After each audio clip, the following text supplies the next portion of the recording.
So fake me. Hey, chill. I just hit you again. What the you do about it? Tell you what's gonna happen. For the first time, we are seeing body camera video when Miami-Dade police say they were assaulted by a quadriplegic man. A case so unusual, even the judge at first appearance seemed surprised. I have truly never seen a case like this. It happened May 1st. Police were called to the Southwest Miami-Dade home of Brian Amastha, also known as El Valiente, his stage name when he's performing music. According to the report, Amastha and his mother, seen here in red, were involved in an argument.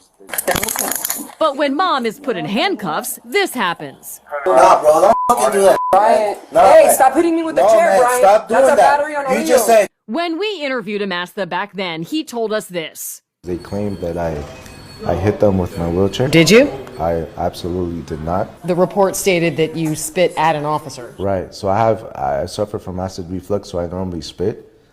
And I spat like the totally different direction. But this is the video. You want to listen or not? Amastha also told us he felt humiliated during his arrest Are you laughing at me, bro? because he was separated from his motorized wheelchair, which he says was damaged when it was put on a flatbed. You see one officer appearing to text someone, joking that they were going to put him on the tow truck. Yeah, because Officers later seen inspecting their legs. Amastha charged with 2 counts of battery on a law enforcement officer.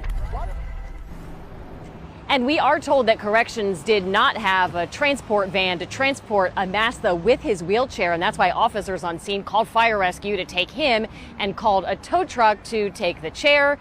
We're told that there's another hearing in this case scheduled right here for tomorrow. We're in Miami. I'm Janine Stanwood, Local 10 News. First-hand video of the controversial arrest. Janine, thanks a lot. We'll be right back.